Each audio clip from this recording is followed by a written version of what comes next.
Hello, everyone, and welcome to Griplock Foundation Disc Golf's weekly podcast. I'm Hunter, and joined, as always, by Trevor, and we're in our new studio. We are. Ish. It's not quite finished. It's not quite done being built out. The things that are missing right now is there's going to be a TV behind my right shoulder and this wall behind me. We've got to figure out a color for this.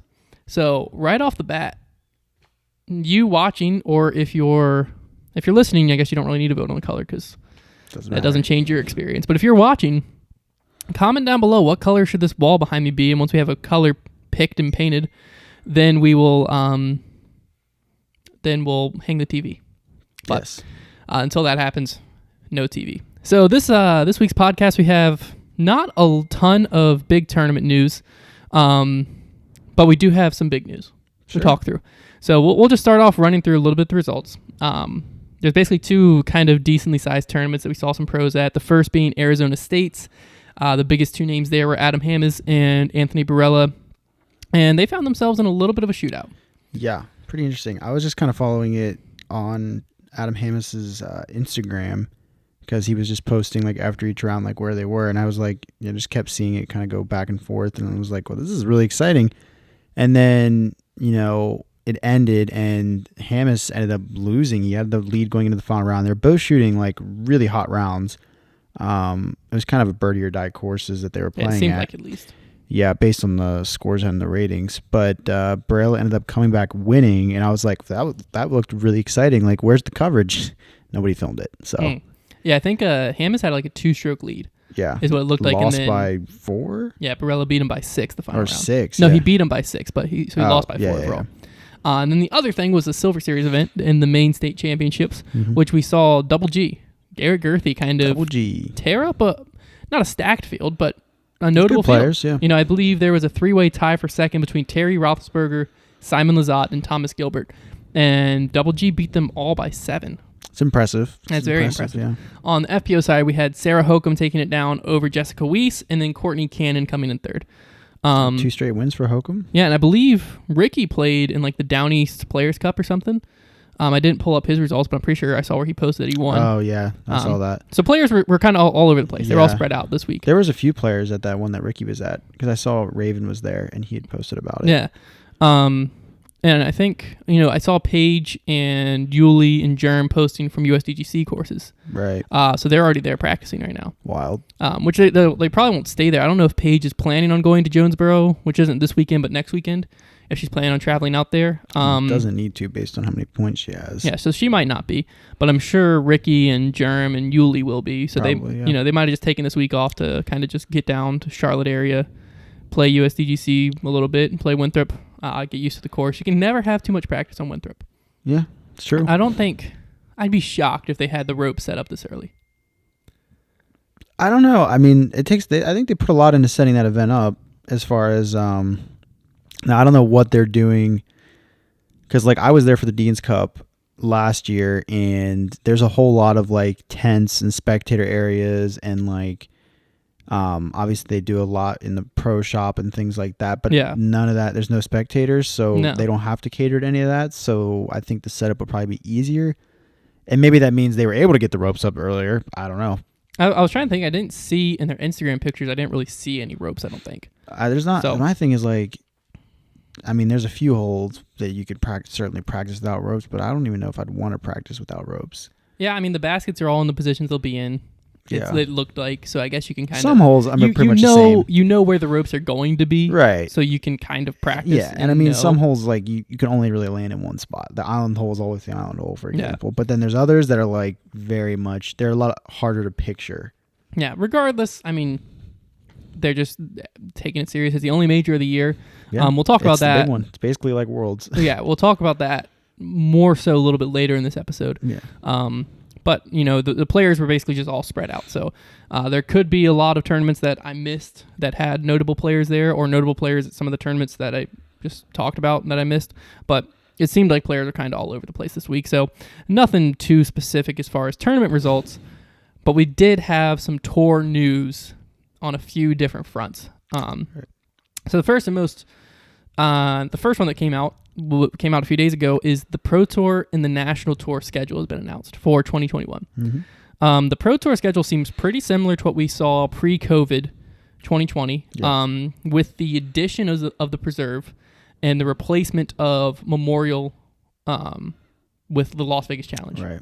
So the Preserve, I don't believe, was originally on the schedule for 2020, but due to COVID, they tried to squeeze another event in and got it in there. Yeah. And then they kept it around for 2021. But as far as everything else goes, the only other real change was dropping the Memorial, replacing it with the Las Vegas Challenge. Yeah. And then the National Tour side, I looked over it. It was hard to remember what the National Tour schedule was this year. Beaver State Fling was on there. Music City Open is on there. There's a lot that just weren't very exciting. Yeah, so the National Tour still has 6 events coming up, which I thought was interesting. So how it all broke down is basically there's going to be 11 Pro Tour events, or is it 12 now? I think it's 12. I believe it's 12 Pro Tour events. 12, 6, and 4. 6 National Tours, and 4 total majors, but that includes the USWDGC, which is FPO only, and the USDGC, which is MPO only. So really, it's like 3. Yeah, so there's 3 that everyone can compete in, because FPO can play in MPO. MPO is mixed pro open, not male pro open, but MPO can't play in FPO. So there's 3 that everyone can play in, but USDGC you do have to qualify for. It's true. I don't know what their plan is as far as 2021. In the past, we've seen like Paige, Kat, Juliana Korver, different players like that get into the USDGC.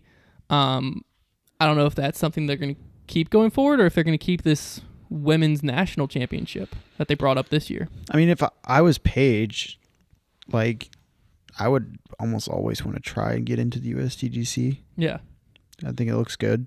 I mean, why not? Yeah, it's fun to like be able to do that because she's good enough too. So yeah, so that's this actually, I didn't write this down at all, but we did see something this past weekend or this past week that I don't know if you heard much about it, but I want to get your take. Basically, it was with Brody Smith and the PDGA radio. And on PDGA radio, they were talking about the topic that was brought up is, will Paige reach 1,000 before Brody? Right. And that led into them talking, and I think that some of the things they said wasn't exactly what they meant, if that makes sense. Like, the way it came out sounded different than what they meant, because basically the female host for the PDGA radio, I believe her name's Sarah, was saying, she was just directly comparing Paige as the top pro in an FPO to Paul as the top pro in MPO, and saying like 980 rated, 1050 rated, like they're almost the same. So they were almost saying like Brody would need to get, I think they said like 1030 is what they eventually said. Brody would need to get like 1030 rated to equal Paige at 1,000 rated. So I want to get your take on this. Are ratings different for FPO and MPO, or is 980 980? Well, yes and no, because no in the sense that if Paige was playing, like let's say she played all MPO events, like I think she would still be rated the same. Yeah. But in the same note, I think she might be higher, a little bit higher, because I think in MPO, because the field has higher ratings, the ratings are inherently higher. Yeah. So Paige, for example, because she's honestly, other than a few people, she's really a lot higher rated than everybody else in the field. So she has to set the bar for where the ratings go in the FPO. So, like, especially if she's finishing below people that are like 940, 950 rated, that's trouble for your rating. So she has to kind of blow out the field to get over 1,000 rated. So in that sense, it is a little bit harder, but I don't agree with the statement that like her 980 is the same as Paul's 1050, and like with the thing with, I mean I think Brody will get to 1,000 rated because of the fact that I feel like the ceiling, like if he's playing on the tour, there's so many high rated guys that it won't be super hard for him to get to there. But I don't think that's because like there's an imbalance. Like I don't think it's because like an equivalent in a women's rating is the same as, like, there might be some kind of imbalance, but it's not as drastic as that statement made it sound. And that's what Steve Hill eventually said, especially on Twitter. It's very confusing. On the podcast, you know, it kind of ended with Sarah saying 1,000 rated in FPO is not the same as 1,000 rated in MPO, which again, I don't think that if you take that as literal, Like straight up. I don't think that's what she was saying. I think she's saying it's harder. It might be harder to reach 1,000 rated in FPO. Is it harder to reach an MPO? Like it's easier to reach 1,000 rated in MPO. I think it's like because I think it's a division statement, not like a male women statement. Exactly. Because like a woman like Paige could go play in the Mixed Pro Open and she could probably get to 1,000 rated quicker. So I think it's more of a statement about the division. Because there's lower rated players in that division than necessarily be like a girl versus guy thing. Because that's what, I saw this on Disc Golf Debate Group. I saw it on all kinds of things on Facebook too. And one person made a good point of like, if the MPO and FPO play the same layout the same day, their ratings are the same. Right. Because then they're all playing the same course. They're all playing the same layout. Now the FPO has access to all the same propagators. Oh, that's true, yeah. So their ratings don't change. Yeah. But what we've seen a lot at recent Pro Tour events and other events is they play different layouts right. that are suited more towards FPO, play style. A little bit shorter, more technical, stuff like that. So on that side, I could see the argument of the possibility that because of the field, if they're playing a different layout, it might be harder to shoot that. But to be honest with you, the ratings have so many little ins and outs that... Right. And like, let's just agree that ratings are relative and that like, let's just like in my mind, like right now, 990 is like the top of ratings in the women's game. That's just how I perceive it. Like it's relative. Like in my mind, 990 in the FPO is like the 1050 of the MPO because that's the top of the And I think ratings. that's what Sarah was saying. Right. Is like...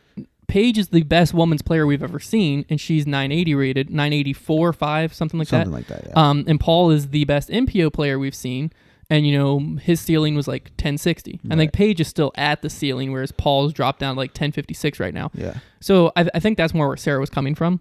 That side makes sense. If you want to make the direct argument of, a FPO rating because they're playing a different layout directly compared to an MPO rating, if the argument would have been like a 10 point or 15 points, like saying 1,000 to 1,010 or 1,015, then maybe, but saying 1,000 to 1,030, I don't really think that's true. Like if you put Paige in the USDGC field, that's the whole reason this came to my mind, I feel like she's going to finish around the 980 to 990 rated pros that are playing USDGC. Yeah. I feel like that's about where, because I feel like the ratings as far as direct correlation and translation would be pretty accurate and pretty similar. But at the same time, to answer the question that the first person asked of will Brody or Paige reach 1,000 rated first, I think Brody will simply because there's less history. Mm-hmm. So Paige has all of this background where she might be waiting for 940s and 950s to drop from last year where she was lower rated, whereas Brody has this year. So each round Brody shoots above 1,000 means a lot more towards his rating than Paige's does because there's less history. Mm-hmm. Is that just my mind and not actually how ratings work? Possibly, but I feel like that's true. I know they only take a certain amount in like the most recent 8 or double counted and stuff like that. Right. But I've noticed that because like when I would have like big breaks off of playing and then come back into a season where I'm playing a few events, like if I would play well in those events, my rating would jump a ton. Yeah. Because those events get counted in double. Yeah. So that's where, I don't know, the ratings, we might need to do like a deep dive into the ratings one day. Because I've researched it multiple times before, and I feel like I have a good grasp. I think you could write an equation the size of that wall and still not understand it. But yeah, there's just certain parts of it that like... I'd love to see like the exact equation and just every single stipulation that goes into it and see if I can wrap my brain around it. I mean, they've put that out a little bit, but the thing to me is there's like... stuff we don't know. At the basic core, the ratings is based on the person that shows up to the course that day. That's the basic core. There's these propagators that play the course that day. That determines the round rating. So to me, that's where the FPO and MPO field might have a little bit different when it's the same as like MA1 and MPO are going to have different if they play different layouts. Yeah. Because like if I shot, I saw the example on Facebook. I think it's great. If I shot a 5 down and Paige beats me with a 6 down, my rating and her rating are going to be worse than if I shot a 5 down and Paul beats me with a 6 down. Even if it's the same course, same day, whatever. Yeah, it's because it has to do with the players. Yeah, so that's where the biggest confusion comes in, because I think once the field is full enough, it balances itself out. It makes it work. It makes sense. Right. Because the other argument you were mentioned earlier was like if 2 1,000 rated guys go to a course, the winning player is always going to shoot 1,000 rated if it's just those two. Yeah, you should shoot above 1,000 or above. Yeah. In theory, at least again, like I don't fully understand ratings, but I feel like I have a better grasp than an average player. It definitely has more to do with the player than the course. Yes, it's from what I understand, it has nothing to do with the course. Right. It's just the players that played the course that day. One thing I would like to know is, are previous players on that layout factored in? So like let's say that past tournaments. Yeah. So like let's say that as well. I don't, from what I've seen, that's a no, but I don't know that for sure. Because like let's say that Paul went out and played Venhorst, right? He shoots that. Next year we have the same tournament, but Paul's not there. Is Paul's rounds and what he shot factored in at all? I don't think so. Yeah, it'd be sick if it was. Because then that's where the course, I think, could start to get a rating. Is like, Paul shoots this. Now a 980 player shot the same thing as Paul. That needs to bring this rating down. You have a long history at this course on using the same layout. Maybe that's not realistic. Maybe it is. I don't know. But I do think that would be interesting. Is because, like, in theory, if you had two 1,000 rated players, you're one of them, I'm the other. You shoot 4 down, I shoot even. The 2 down should be 1,000 rated. So you should be like 1020, I should be like 980. Yeah. And our rounds average to be 1,000. Yeah. In theory, from what I've understood. So that's why I feel like when you expand upon that and you have an MPO field that has 50 plus players, 1,000 rated and higher, in theory, again, that should make their average rating for a round go up. Mm-hmm. Whereas on the FPO side, when the highest rated player is 980 and your average rating of the field might be like, what, 930, 940? Probably. Somewhere in there. I feel like in that field, from that standpoint, yeah, it might be harder to shoot a 1,000 rated round. That's why when we see an FPO player shoot like a 1037, like we did recently, that's like insanely good. Mm-hmm. So like how I feel like comparing that to an MPO field is like comparing apples to oranges almost. It's very hard to do, and I don't really know the answer. I sure don't. Yeah, we need someone. Someone to explain it, because I mean, I've even heard the guy that came up with the ratings explain stuff, and I just think that it goes way above my head, because I'm like, either my mind's illogical or that just doesn't make sense. Yeah, but that has nothing to do with what we're talking about.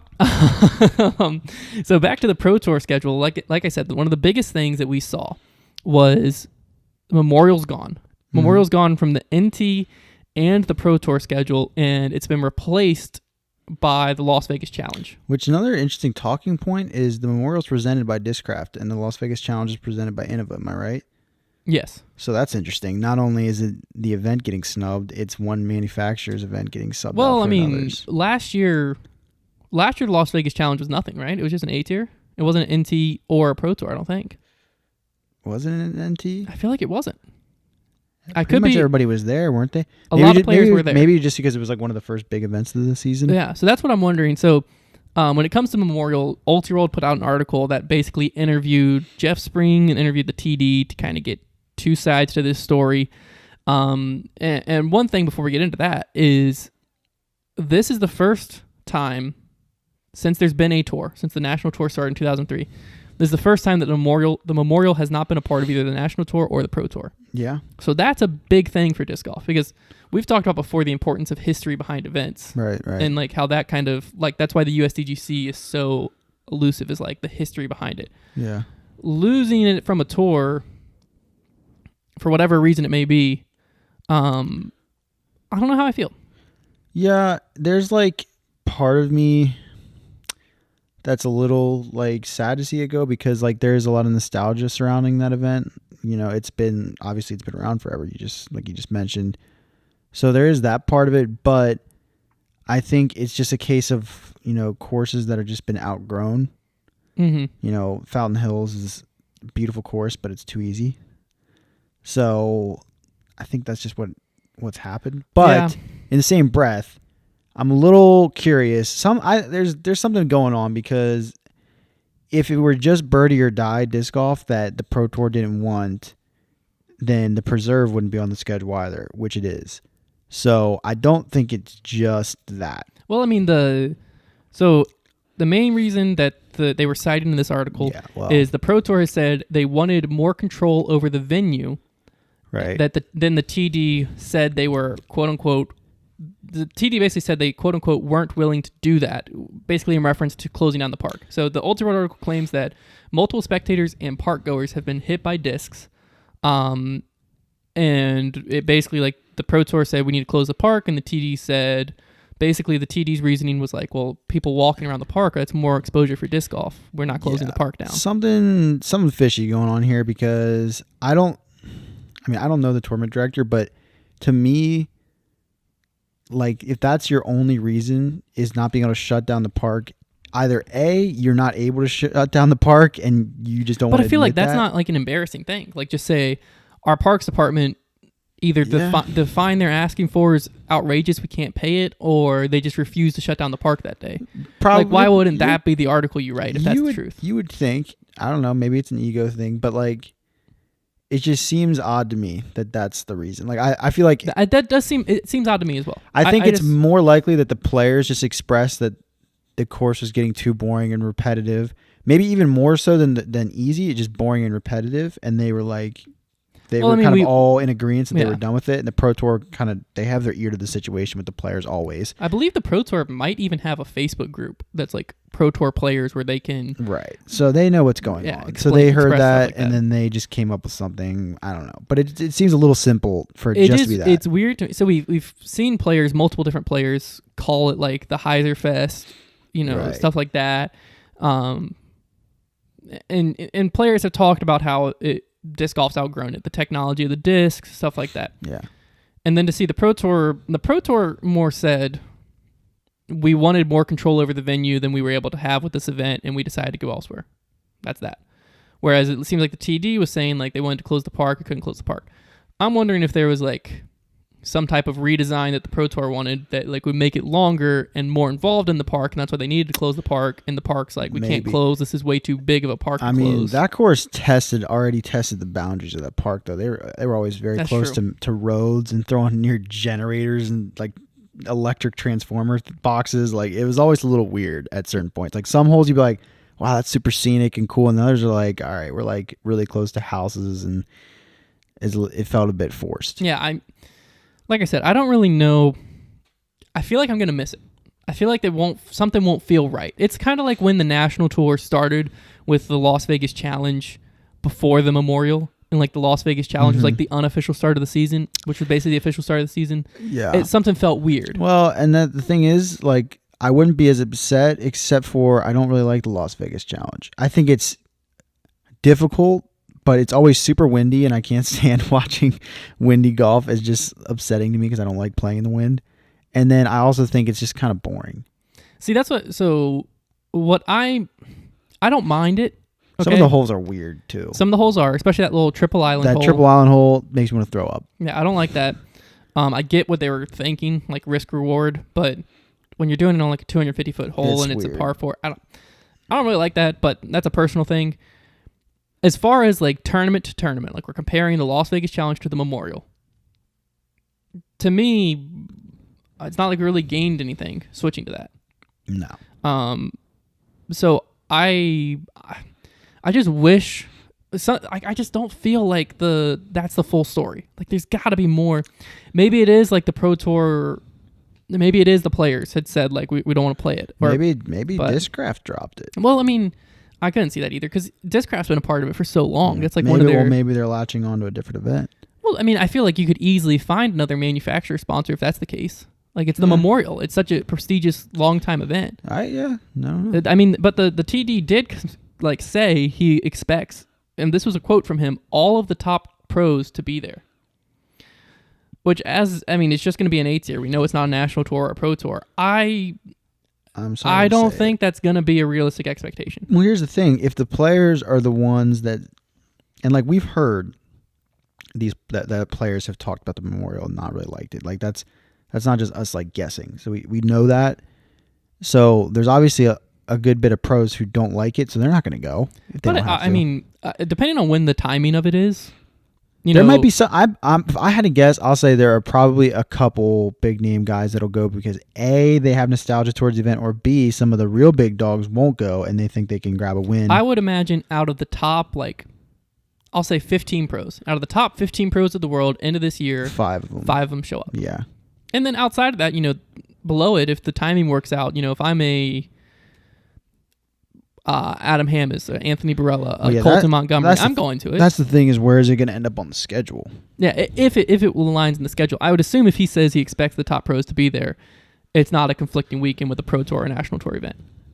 And I would imagine it's early enough in the year. Well, now that they're just a normal A tier, though, like what kind of priority do they get when picking that date? That's the other question. Is PDGA going to be like, we'll still slide you the date you want, or are they going to have to go through the same processes? Well, the PDGA, so they just came out with the A tier request form. Yeah. And you have to put like what tier you run your event at, and they give, I don't want to say preference, but like they look at the long-standing A tiers and give them kind of like the cream, like the pick of the choice. Like they the pick of the choice. What the heck am I saying? They give them like the pick of the date. Like if they requested this and doesn't conflict with anything like a Pro Tour major or whatever, they'll get it. And I feel like that the Memorial has to be one of, if not the longest top tier events running around that time of the year. That like I'd be surprised if they didn't get the exact pick they wanted. I wonder where they'll get their added cash from if they don't have Discraft. Well, who's to say Discraft doesn't still sponsor it? It's still going to be a big A tier. But are they going to give as much towards it? Who knows? I mean, we'll never know, probably. Yeah. I wouldn't think they have as much added as when they were a Pro Tour or National Tour, but I would expect they have more than your average A tier. Because at the end of the day, the Memorial's the Memorial. Like, the Memorial is still a big event. And they also they said they're going to have live coverage regardless. So it'll most likely be Smashbox, I would guess. Yeah, I mean, they can say all these things. We'll see what happens when it happens. You know? I believe them. I mean, Smashbox has done live coverage for events outside of that. And an event like the Memorial, where people are so used to it being the kickoff of the season, I feel like it'll still be covered. It definitely still has gas right now because of the fact that people are so used to it. But like as years go on, if it continues on this, like and more new events go into the tour and whatnot, like how long can that last? When it's just like, oh, it's the Memorial, we have to watch it. You know, they might lose those legs after a while, which is a shame because it was a good event for a long time. I always loved watching the Memorial. But I don't know how long it can last just as an A tier. I could see where staying relevant. I could see where as a player it might have got repetitive or boring, but as a spectator, I always enjoyed it. Yeah, I didn't like. I don't love birdie or die golf. I don't love the idea that you have to be shooting at Fountain Hills like 12 down or more or whatever the thing is. I don't love that idea, but there's just something about seeing Fountain Hills. It's like, all right, disc golf season's here. Yeah, it definitely has a lot of nostalgia. So it'll also be the question of like, with losing the nostalgia, will Las Vegas Challenge have the same hype that Memorial does, like going into the season? Just because it's the first event. You think it'll have like the same amount of hype? Yeah. Like I feel like I won't be as like stoked to watch it. You say that now, but like after not watching any disc golf or having any disc golf to watch in a long time, I think we'll be just as excited. That's probably true. I don't know. I just remember the year that Las Vegas Challenge started it. Yeah. It felt weird. I think Spin because TV the Memorial covered still it. existed, though. That's true. That's also now that it doesn't, things are different. Because I remember that year too. It was still the Gentleman's Club Challenge, wasn't it? I believe so. Yeah. It might have just changed the Las Vegas Challenge. I think they might have had to change it for the National Tour. Maybe. That might have been the year it changed. I can't remember. I mean, it was around that time. I remember as far back as them giving away discs with like strippers on them. So yeah. It's come from an interesting past. Yeah. What were they thinking? I don't know. I mean, it lined up with Las Vegas Challenge, but I could see why. I think that's why it changed. Was the National Tour was like, if we're gonna do this, you're gonna be on the National Tour. We need to rebrand this, right? Because I think they even had a stamp that year that said like "Goodbye, Gentlemen." They still had like a stripper on it. Nice. I'm like 99% positive it did. Very disc someone golf. could look that up. But one thing that I also found interesting looking at the schedule is it was still like harmonious between the National Tour and the Pro Tour. No overlaps. And the layout of where players are expected to be. Right. Kind of starts West Coast, comes down to Texas, goes back to the West Coast, then goes up, and then kind of comes over, flies out to Europe, comes back to Michigan, does a little circle, goes East Coast, and then they're done. So it's long. I would never do it. But for a touring pro, it's very logical. You're not ever expected to be in California, then you're going to Texas, then you're going right back to California in like days. And the Pro Tour actually put out a map that showed how many days are in between events and how many miles to travel, and nothing looked crazy. Yeah. Like if they were asking you to travel like 200 miles, it was a tournament the next weekend. If they were asking you to travel over 1,000 miles, you had like 14 days to do it. Mm-hmm.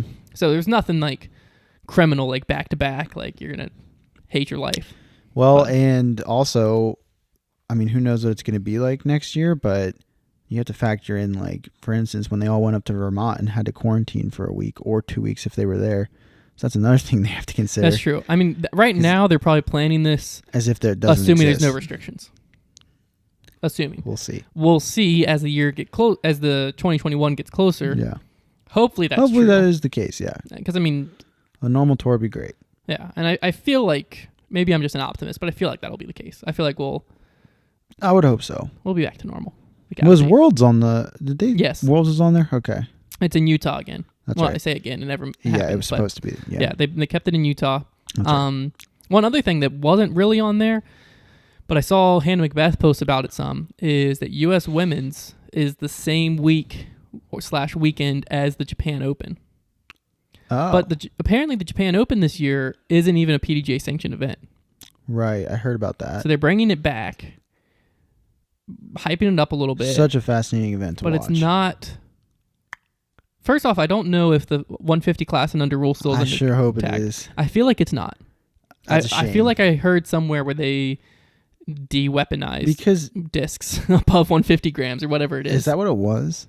Yeah, anything that you threw that was like above 150 grams, I believe like the Japan government Like classified as a Is weapon. that like the throwing star rule? That's amazing. I think do not quote me on that, but I'm like 99% sure I that's never what it really is. knew, but that's fascinating. But it's a shame because that was like the allure of that event. Because yeah, they were in Japan, but they played on a ball golf course. It was watching Paul throw these 150 gram rock threes all over the place. Like, I want to see, like, I always love seeing people's disc selection because a lot of times they go to more overstable discs. Yeah. And mold. It was fascinating to me. So yeah, that event's coming back. At least that's the current plan. But it's apparently planned on the same weekend as U.S. Women's, which if I'm an FPO player, that's easy. I'm going U.S. Women's all day. Oh, yeah. PDGA Major versus not sanctioned. Right. What might be tough is someone, like let's say Paul did decide to go to the Japan Open. Then is Hannah staying back to play U.S. Women's, or does she go to Japan with Paul? I don't even know if he's planning to play it. I don't know who is, who isn't. I haven't heard much talk about it, to be honest with you, up to this point. I'd want to play. I would want to, but... They have cool spectators there, too. Yeah. That's allowed. And then we obviously saw the European Open coming back. Yes. So that's going to be great.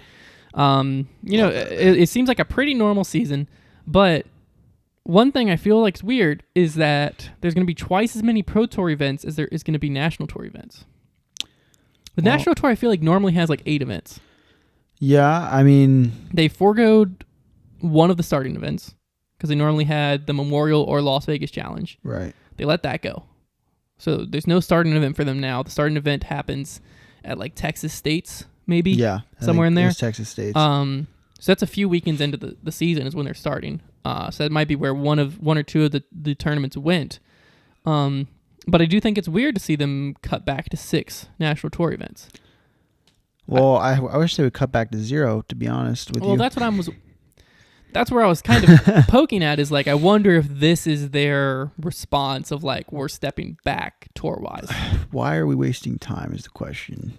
So here, okay. Why are they holding on?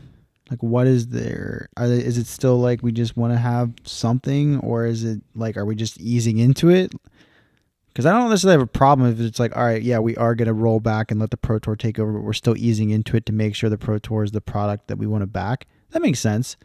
That makes a lot of sense to me, but I don't want it to be because they're just like trying to hold on to everything they can as the PDGA, just wanting to have events still. Oh, so I don't have anything against the National Tour. I think Honestly, if they named it something else, it might even like the fact that it's not another even the name. The fact that it's another tour, I think, is what like throws me off. Well, I think so. Like the National Tour, a lot of the events, which we're actually like not really seeing some of the events that I was about to talk about, but like a lot of the events have that like prestige and have the history. Like the Memorial was one of them. It used to be the Hall of Fame Classic, but that's gone. That was one of them. Masters Cup is another one that's in there, by the way. Yeah, Masters Cup. Is that major? Is that a national tour? That's a national tour. It is a national tour. Yeah. But, they have these events that have, like, prestige behind them because they have the history. Right. The Pro Tour doesn't have, it's like 6 years old now, 5 years old. It doesn't have the same amount of history. It will. But the Pro Tour is, like, the Pro Tour has set themselves up to be the more marketable tour. And so that's where my conflict of interest is in. If we're happy with disc golf right now and, we want to keep it exactly the way it is and we don't want change, there's nothing wrong with 2 tours because we can sustain 2 tours. Players can pick and choose which one they put priority on. Mm-hmm. We're fine with that. The biggest like question mark that comes up in my head is like, if I'm an outside sponsor, is that confusing to look in which, the Pro Tour is the more marketable one, but if I'm an outside sponsor, I'm like, well, then why is there a national tour pulling these players away some weekends? Right. It is a little confusing. It's like... That's my only complaint. Yeah. With it. If we can figure that out and, like, it's not confusing, if, like, that's just in my head, then keep both tours. There's nothing... Yeah. Like, what's inherently wrong with having 2 tours? Well, it's like the PDGA, the national tour doesn't seem to be trying to compete with the Pro Tour. That's the weird thing. It's like they're just kind of existing, but they're like... They're not trying to claim like they're a separate tour that like players should be playing their tour. Like they're kind of cohesive with the Pro Tour at this point. They seem to be in cahoots with each other. That is kind of confusing. Because there's no... So it's like they're all on the same team. So then why don't you just absorb? Right. Why don't we just have them all be Pro Tour events? Like that is the part that like, is it just the PDGA just wanting to hold on to their name on an event? Is that what it is? Or... Like I'm just very confused by that. I guess that is true. Like if we're because if the PDGA was really trying to go after the Pro Tour, they would take their most prestigious events and throw them on the same week as the Pro Tour's weaker events and try to steal players. Yeah. If I was the PDGA and I was trying to go against the Pro Tour, I would. That's true. Do exactly that. I would take whatever their biggest event. Maybe what is the biggest national tour that they have left on that schedule? There's not even any good ones really. You could take Worlds and chuck it right on top of a Pro Tour event. Or you could take, like the Beaver State Fling and throw it on top of the Preserve or something like that. Yeah. But they haven't done that. So that is true. Like what's the end goal for both the Pro Tour and the National Tour? And that doesn't happen by chance either. They had to be talking about that. They had to be putting together their schedule together. Yeah, that's what I'm saying. So if we're sitting down in a room, you're the head planner of the National Tour and I'm Jeff Springs and we're sitting there planning out both tours and making sure they work together. Why are they 2 separate things? Because we're clearly expecting the players to play it as one tour. Like this is the 2021 tour season. Especially when there's like a point standings in the Pro Tour. And National Tour. Oh, that's right. See, they have their own points. They both have their own points. See, so there it is. That's like the whole point of the National Tour. And like, I forgot about that. But why? Why does that change anything? Why does their points change? Well, I was saying if they didn't, then there'd be really no point because then like we're tracking these points in the Pro Tour like week by week and then all of a sudden there's just like a block, like an event that doesn't seem to matter other than prestige. And even with points, like I don't think any of the players seem to be concerned with winning the National Tour when there's especially when there's only 6 events. Last year they did when there was 8 events at least. Yeah, but I'm saying like a 6 event like tour. Having a National Tour, like I'm the National Tour points champion. But like a lot of guys probably won't go to Texas States, probably won't go to like the Music City Open. Like there's some that guys won't even go to. So, like, it gets to the point where it's so weakened as a tour that, like, I'm missing the point. I do think, like, if I'm... what's funny is a few years ago, we saw Paul preferring the National Tour over the Pro Tour. Yeah. I feel like that's shifted. Like, if I sat down and talked to Paul today and I said... Or even Ricky, Eagle... Anyone at the very, very top of the game, if I said, which tour are you prioritizing this year... They'd probably all say the Pro Tour. I think it's because the Pro Tour's just gotten their act together. Yeah, and and they're for the players. So I wonder. It's a very interesting dynamic, and it wouldn't surprise me if over the next few years we saw the PDGA kind of pass these reins on and say like we're officially combining. Yeah, like the National Tour and the Pro Tour officially just combined into the Pro Tour. National Tour events are going to stay on. The Pro Tour schedule is now going to be 18 events long. Which would be fine. Because, that's what we're doing. We're saying, like, this is the one tour. This is the 2021 tour schedule. We're dropping them the same day, the same time. This is all the stops. They're literally all working together and flowing. It's one tour, but you have 2 separate points races. Yeah, there's like 6 events that just kind of like are awkwardly in there. Yeah, that is weird. Now, it'd be a very interesting conversation to sit down with the PDGA and just be like, what's your end game? Right. Exactly. That's what like we if all your wanna end know. game is like, let's grow the heck out of the national tour. And because when the Pro Tour and the World Tour started, they were all competitive. Right. The World Tour was its own thing because it was trying to get more players to Europe and Finland and stuff like that. But the Pro Tour and the National Tour kind of butted heads. It was like they're both American tours. Mm-hmm. You know what I mean? Like we're both here. Right. And the World Tour couldn't get the sponsorship it wanted, so it dropped out. And then realistically, I would be interested to see what the schedule looked like if COVID hadn't happened and the National Tour happened this year. If we had both tours, both full tours, what are we looking at in 2021?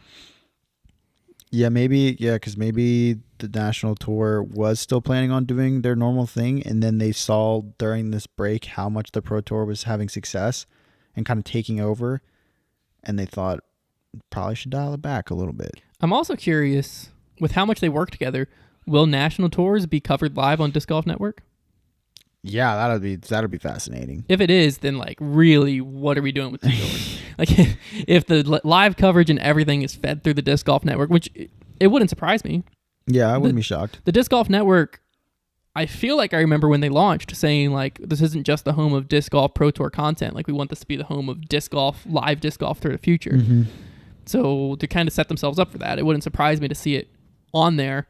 But then really, what are we doing? Like really, why are we having this separate tour race when it's on the same platforms, broadcast to the same people, with the same players, on different weekends, all planned together? It's one tour with two names. It's more than a little bit confusing, yeah. So, okay, now that I've talked through it, I am against it. We need to combine.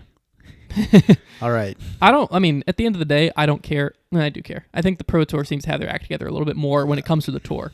I don't think it's actually a huge deal for like this next season. Like it's not super bothering me, but and maybe it is. It a might be phase-out the type season. of Yeah, thing. it might be because like that's what I'm saying. It's the season after the next one that'll probably be telling to like if the Pro Tour is still like the product that they've sort of proven to be that we want to like throw our chips at. Then let's scoot the National Tour out of the way and let them be the big dog. Let them steal the show a little bit. Yeah. So I mean, I think this is a good time to kind of transition topics because we've had the Pro Tour present this product of pay-per-view with the Disc Golf Network. Mm-hmm. No matter how much resistance they've had verbally, they haven't had that much resistance financially because they're kind of killing it. Yeah. People are loving it. Mm-hmm. And I feel like the quality's went up. Yeah, it's pretty good. So last year we saw USDGC do pay-per-view with their, what was it called? Hole 17 Live? Something like that, something along those lines. And I don't remember what it was for the broadcast, like $5, $10? It was $5, I think. $5. So they had $5 for this broadcast. It was kind of a testing thing. Does this work? It worked great. It went well.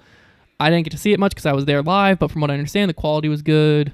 It gave you more of a golf type feel where you were jumping around cards. Some people hated it. Some people loved it. All in all, it was successful enough they brought it back. Sure have. With a vengeance and a twist. So let's go ahead. I'm going to just read these. There's 3-tier package this year.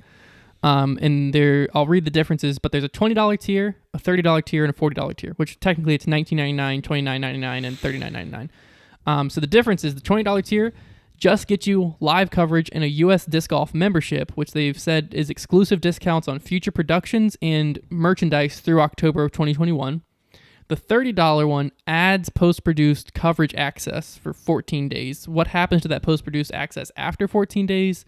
I don't know. I would imagine it's just released on, I think Central Coast is doing it. Yeah, I was to say, even if you had it, you could record it yourself. I would imagine it's just released on that. Yeah. And then the $40 tier, it's a limit to 500, but it adds $5 store credit as well as a commemorative disc. Which $5 store credit? That's about the dumbest thing. What are you gonna get for that? A mini? I guess.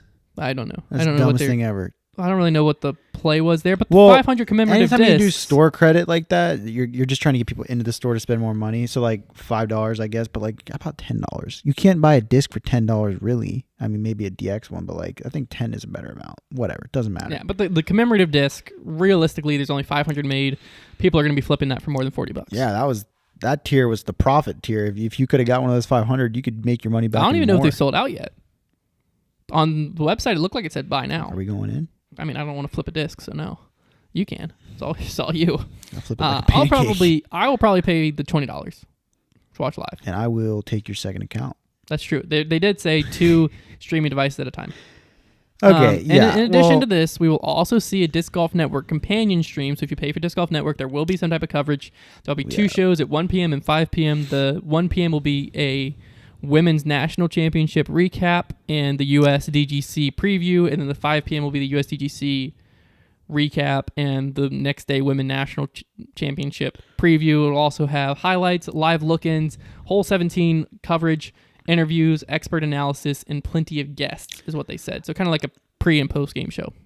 Yeah, which sounds great, but it could be bad. We'll see. Yeah. I'm curious to see how that goes. I hope it's good, but I don't know. It's a lot of things going on. Curious to see how that all flows. There is a lot. So obviously at this price point, minimum of $20 to watch the USDGC, there has been some pushback, which they probably expected. I mean, anytime you attach a price tag to coverage, you're going to get some. But this is a pretty significant price tag. Because what is it? Disc Golf Network, how much does that cost again? If you're a PDJ member, it's $5 a month. $5 a month, right. So 4 So months. you're paying like $5 for multiple events, usually. Yeah. Whereas this one, you're going to pay $20. For 2 events, 2 majors. For 2 majors. But if you want to actually view it afterwards, you got to pay $30. $30, yeah. Now, And this whole U.S. golf membership thing, whack. Like, what is that getting me? Merch that's probably below par, and then like discounts on future coverage, which they haven't even promised that will even exist. that is weird. I will go That's with called. That's called. Let's just like think of something we can offer them that we might not actually do, but sounds nice. That's what that is. Yeah, I don't really understand that, but I will. Okay, so That's crime, organized crime. the $20. I think there's 2 ways to look at this, right? It's a lot of money to ask for 2 events, but at the same time, there's no spectators allowed this year. Yeah. So from that perspective, there's no spectators allowed. They're going to be hurt. Their pockets are hurting a little bit because no one can be there. So when I went last year, I believe the cheapest you could get into the event was $5 a day. There's 4 days. This is the same, $20. Yep.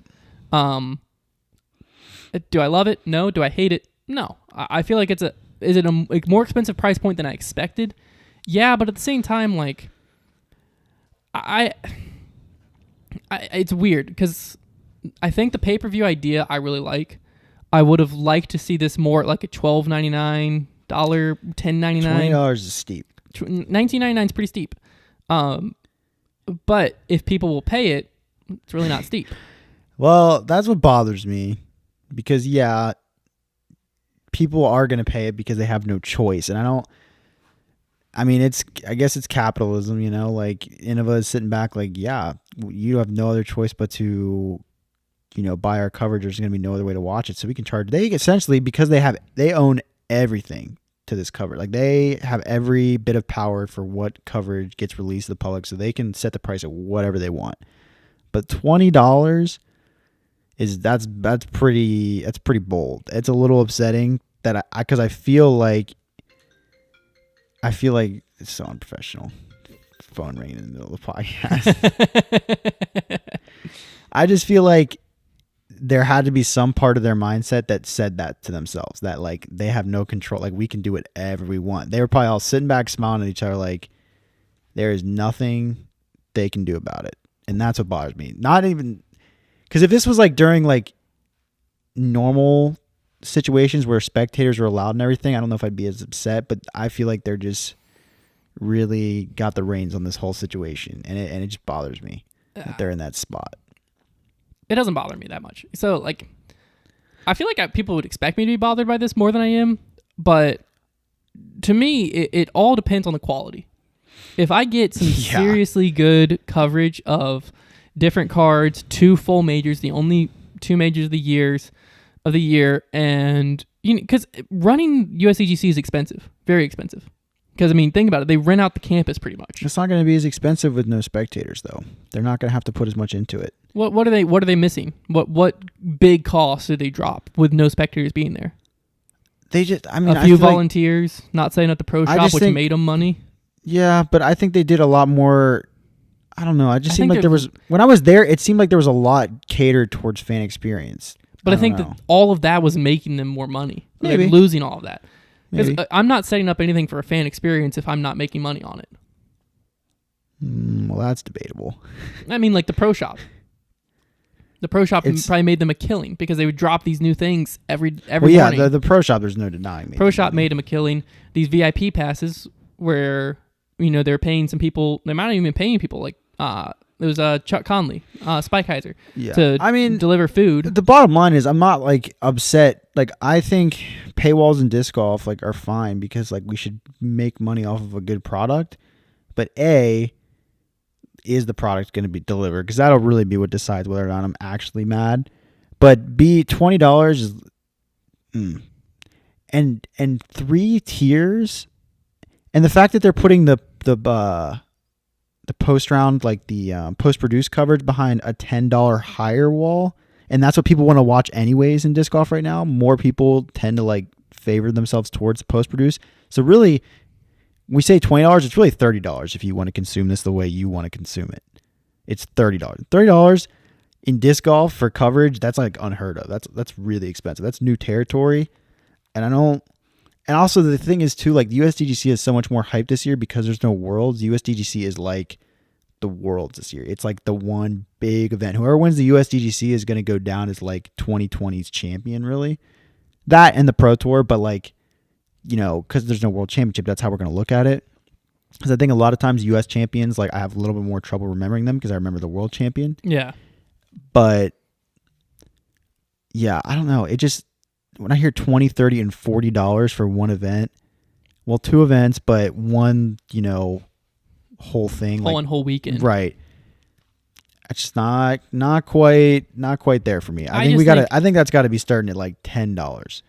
I do think it's expensive, but I also know that I don't think that they're doing this just to take advantage of people. I don't think they're doing this just because. You think it's because their pockets are hurting? You think Innova's pockets are hurting?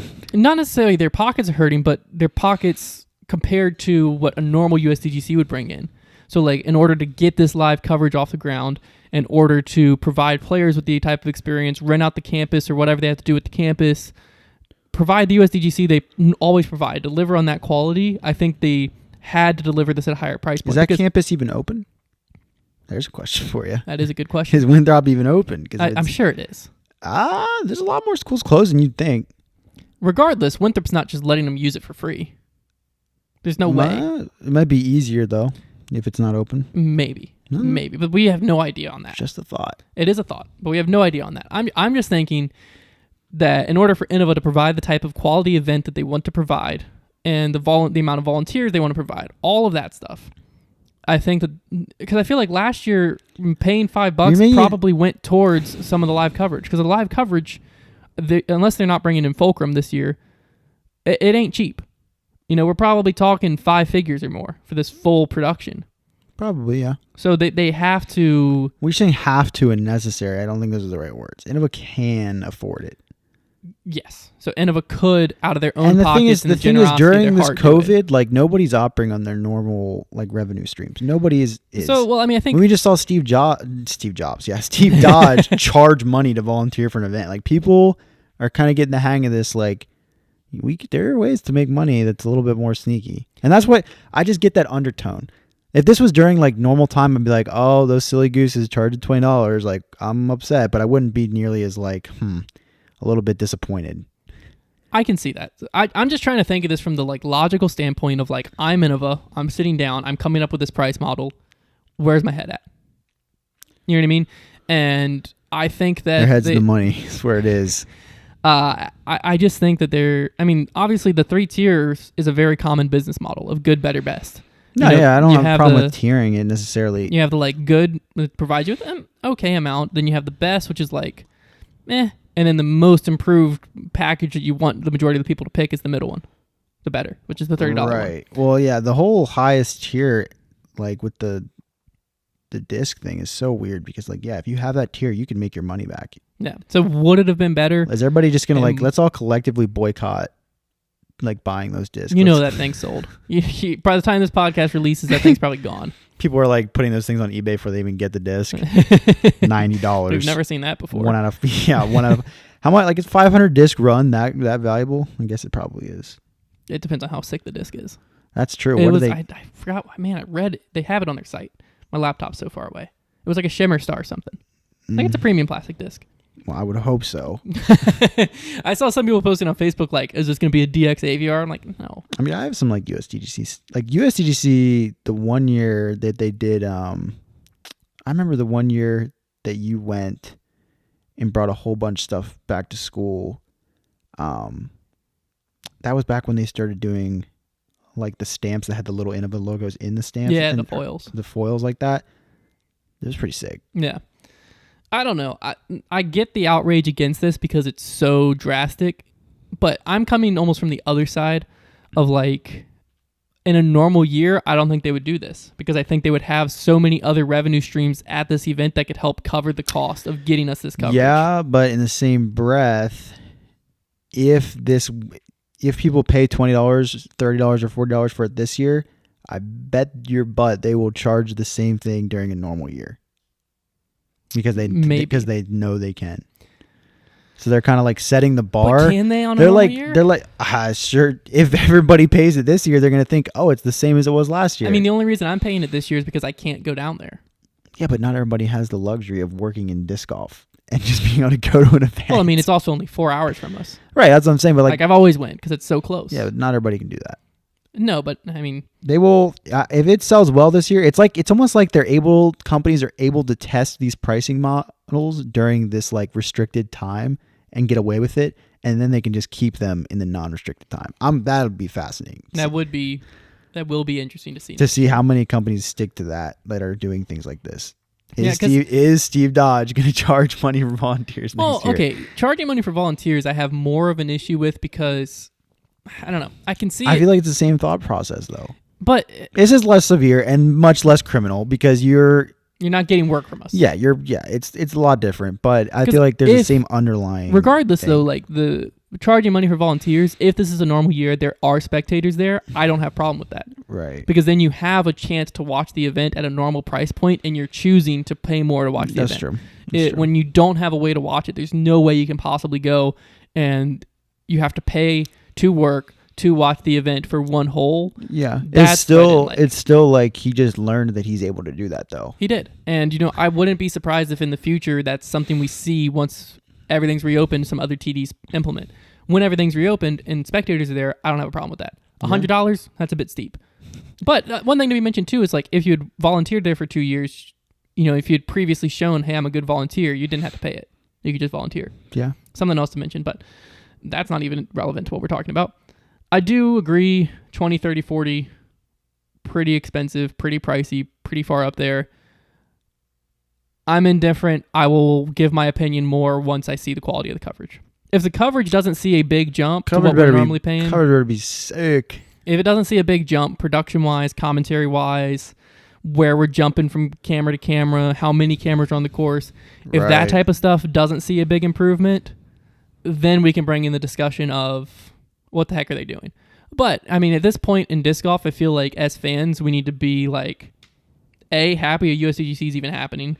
B, certainly. Happy we get to watch a USDGC. Certainly. And then C, ready to support whatever this may be. Because if I'm Innova and I'm charging 20, 30, 40, I know there's going to be backlash. Yeah. And I'm ready to meet that backlash with a freaking good product that I know is worth $20, $30, or $40. Only thing I will say that is going to be interesting is that the post-produced coverage, nowhere on any of this USDGC stuff have we seen the mention of Jomez. Yeah. If you're charging $30 for post-produced, nothing against Central Coast, but if I'm charging $30 and like the biggest draw of that tier is post-produced coverage that you can watch the next day. Yeah, nobody's shown us anything I'm trying to get Jomez. Yeah, because Jomez is no joke. Like they're the ones that set the standard for people like. Central Coast might have been around longer. I'm not exactly sure, but I mean, I don't think anyone's going to disagree that Jomez is the one that revolutionizes the way we view coverage. Yeah. So why they're not there, who the heck knows? Was it like a price point that didn't make sense for Innova, or was Jomez just like, well, no, our coverage isn't going to be behind a paywall, or who the heck knows what went on behind the scenes, or maybe Jomez is busy that weekend. Maybe. Probably not, but maybe. But I did find that kind of interesting, is that you would expect if you're paying $30 that you're going to get Jomez.